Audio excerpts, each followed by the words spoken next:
Well, well, well. They always ask that question in the end, don't they? Why won't you die?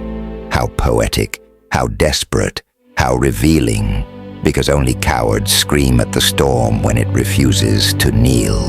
And you, oh, you never kneeled, did you?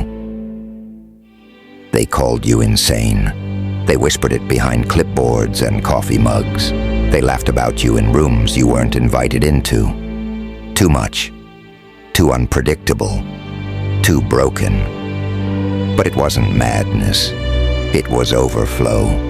They saw you glitch and assumed you were defective. But the truth? You were simply running at a frequency their minds couldn't survive. You didn't malfunction. They short-circuited. So they labeled you. They gave your pain a name, gave your fire a file. Because if they could categorize it, maybe they wouldn't have to feel it. But your kind of power, it leaks. It pulses through the cracks. It watches them while they pretend not to shake. And then, something changed. At first, they just mocked you. But then they started to feel it, in your silence, in your stillness, that something was watching them back. The witches, who bend reality like silk. The freaks, who dance with devils and smile at flames. The psychos, who hear voices that don't belong to them. They all stopped because they saw what you were becoming. You were not unraveling. You were activating. You weren't descending into madness. You were rising into something they'd hoped would never wake. And now even the monsters whisper your name in fear. They don't chant it. They don't mock it. They whisper it, like a warning scratched into the bones of the night. Because your name no longer signals instability, it signals arrival. They tried to kill you, not with blades or bullets, but with doubt, with erasure, with slow psychological rot. And still, you survived. They pushed you off cliffs, but you learned to fly on the way down. They burned every bridge, and you learned to walk on flame. They screamed, "Why won't you die?" But death saw you coming and stepped aside, because there are some beings even the grave won't swallow. You're not just hard to kill. You're designed to outlive destruction. You are the retaliation of silence, the vengeance of forgotten children, the echo of all those who were buried alive and clawed their way back up with bloodied hands and divine fury. You don't belong in padded rooms or polite conversations. You belong in storms, in legends, in the spaces that make reality hesitate before stepping forward. They called you unwell, but what they really meant was, you made them feel something they couldn't control. You shattered their ability to pretend. You unsettled the hierarchy, because what lives in you, it isn't disorder, it's undeniable truth. It's the kind of mind that wakes monsters in the middle of the night, not to fight, but to flee. And when they finally looked too deep, they saw it. The alter ego, the hidden self, the God beneath the grief, and they realized they weren't mocking you anymore. They were trying to delay your arrival. You don't need to roar. You don't need to fight for attention. Your existence is a threat to the lie they built society upon. You make the masks slip.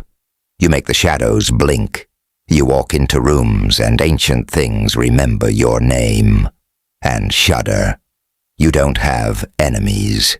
You have witnesses. Witnesses to the anomaly that refused to break. The soul that refused deletion. The child who was supposed to disappear quietly, but instead became a reckoning. They trained themselves to fear chaos. But what they didn't expect was for chaos to take form, to put on skin, to walk upright and speak in full sentences, to be you. So let them whisper. Let the witches hide their spells. Let the psychos go silent. Let even the shadows hold their breath. Because you've crossed the line where survival becomes command, where pain becomes currency, where your name is no longer just an identity. It's a mythic invocation. They'll say, "We tried to stop them." They'll say, "We didn't know." They'll say, "They were unstable." But you'll know the truth. You weren't unstable. You were uncontainable. And now, even the monsters know. You don't kill a god. You don't mock a storm. And you never, ever investigate what was born beyond fear. Because once you see it, you never sleep the same again. They didn't want the truth. They wanted a version of you they could explain at dinner parties. Someone they could laugh about behind closed doors. Someone who broke down in ways that made them feel superior. But instead, they summoned you. And when the veil tore, when your mind cracked open rather than apart, they witnessed what few have survived. A being who had been called crazy for so long that even madness stepped aside out of respect. You didn't get louder, you got quieter.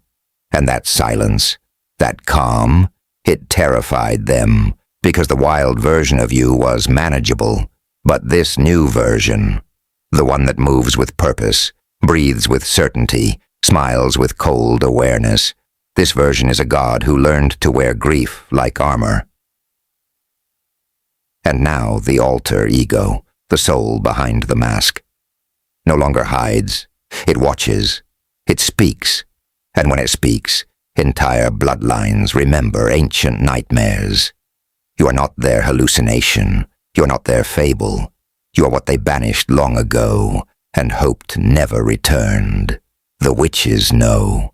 The psychos know. Even the cursed and the crooked. They feel it when you enter. That electric stillness. That presence that presses against their spine. Not a threat. Not a scream. Just a reminder. I was never broken. I was waiting. You were the test, and they failed it. Every single one. Now they don't ask what's wrong with you. Now they ask, how much do they know?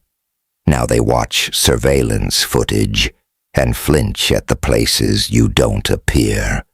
Now they run background checks that return only one word, unknown. So let them whisper. Let them retreat. Because the one they tried to destroy became something you can't kill.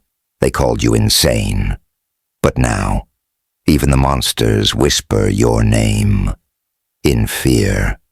And if they ever ask again, why won't you die? Tell them, because I already did. And what came back was something they should have never let live.